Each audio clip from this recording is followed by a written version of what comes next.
I think most people that found out I was moving to South Africa, they had questions, especially my very close friends. I was moving with a guy that I just met. They're like, how could you live in a completely different country? What are you doing? How do you do it? My name is Tanisha Colon-Bibb. I'm originally from Harlem, New York, and I recently relocated to Johannesburg, South Africa, where I spend $88 a day to live here. I am the founder of Rebel Agency, which is a full-service communications company, and Rebel Management, which is a talent management company that manages talent from various industries and fields.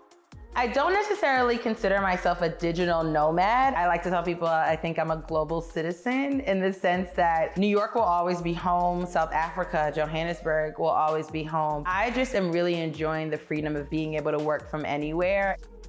I moved to South Africa October of 2020 because my boyfriend is from Cape Town and he currently lives in Johannesburg. We randomly met about 2 years ago. I was in Cape Town for a wedding. My boyfriend is from the Xhosa tribe and he speaks Xhosa and he speaks 2 other languages, Zulu, English, and Afrikaans. Then I found out that he plays cricket professionally. I am completely fascinated by his culture.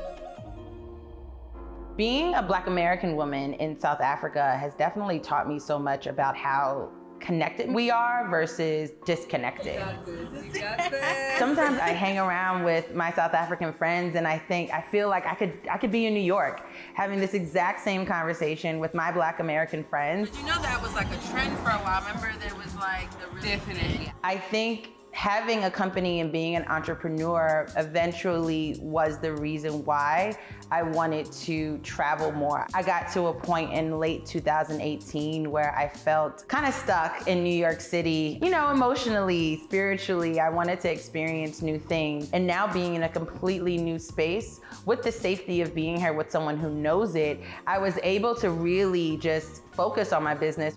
It is absolutely cheaper to live in South Africa than it is to live in New York City. New York is the center of the world. But just as much as I was mentally drained, I was also financially drained. Anyone who is from there, who lives there, knows that you step outside, it's a joke. You step outside, you spend $100 easily without even doing anything. So I was grateful to be able to have a little bit of more financial freedom and be able to save when I came to South Africa.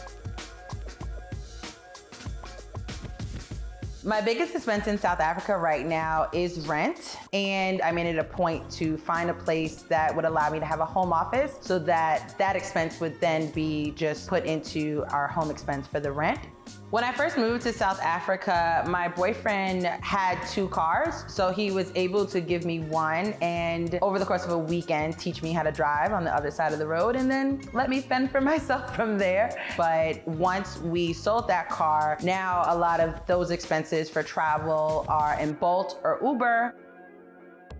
I mainly cook from home for breakfast, lunch, and dinner because I have a home office. We spend roughly about 2,500 Rand a month on groceries, which is about $170 a month. Because we split most things, I pay about half of that monthly, which is about 85 bucks. That is a lot cheaper than what I was spending in New York City when I could go to Whole Foods and spend 200 easily one time. When I do go out and jump into a coffee shop to work during the day, I definitely get a latte, and that averages from about 25 to 35 Rand depending on the coffee shop, which is about $2. Now in New York, you can get a $2 coffee at the breakfast cart, but most coffees in a nice coffee shop will run you $7 to $8. So it's definitely a cheaper expense here to grab coffee while I work.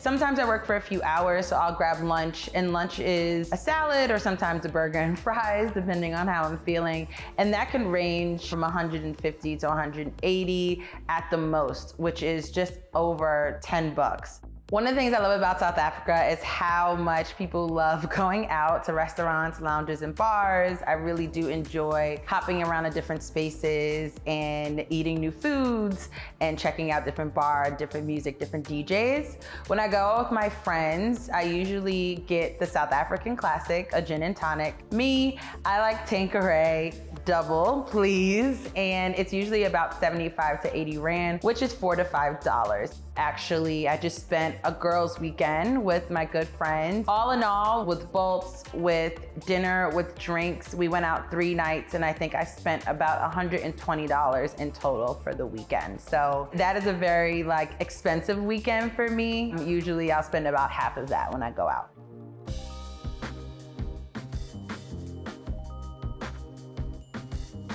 When I got here, I didn't really have to go to the doctor. I did once or twice, and I remember those bills being about $1,500 each, which is about $100 for those visits. I do know, although I haven't signed up for any insurance, that insurance can be about 3,000 Rand a month, which is about $200.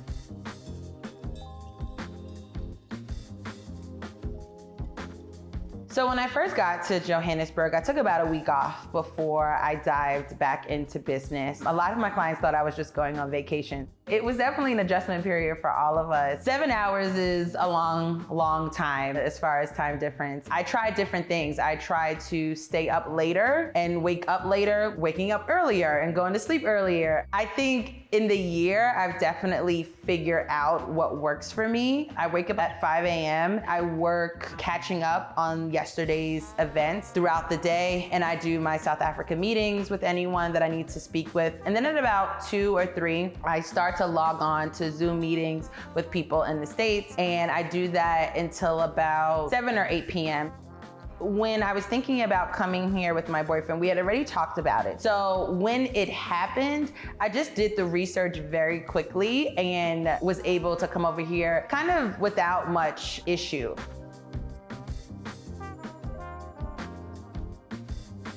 So when you land in South Africa, you don't have to pay anything upon arrival. You do have to have a returning flight just in case. Sometimes they ask, sometimes they don't, but you don't have to pay for anything. You don't have to apply for anything before you land. I could keep renewing the 90-day visa, but of course I want to build more of a permanent life here in South Africa. So me and my boyfriend are working together for me to actually apply for a more permanent visa.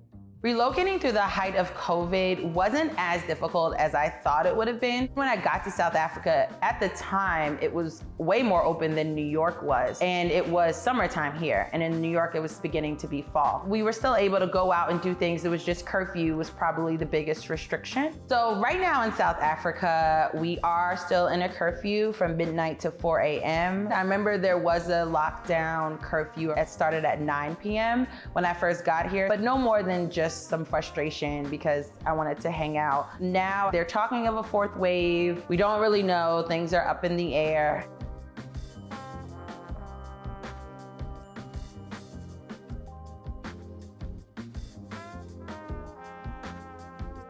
So we've been vaccinated for a few months, and I know a few of our friends also got vaccinated back in September, late August. So yeah, I think the country is doing the best they can to get information out there and to get people vaccinated. My relocation, fortunately, has helped me save a lot of money. In New York, I felt like I was kind of working paycheck to paycheck or client retainer to client retainer. And I think just being in South Africa and being in a new space and environment, but also the fact that the cost of living is about a quarter of the expense as it would be in New York, has allowed me to save money and to pay off a little bit of debt and actually raise my credit score, which are goals that I have had for a very long time. I want my business to expand. I want us to have a stronger foundation here in South Africa with more clients. I want to be able to bring South African clients to the States and clients from the States here. I want to employ people here and in the States. And I just want to continue to grow the business around the world and myself.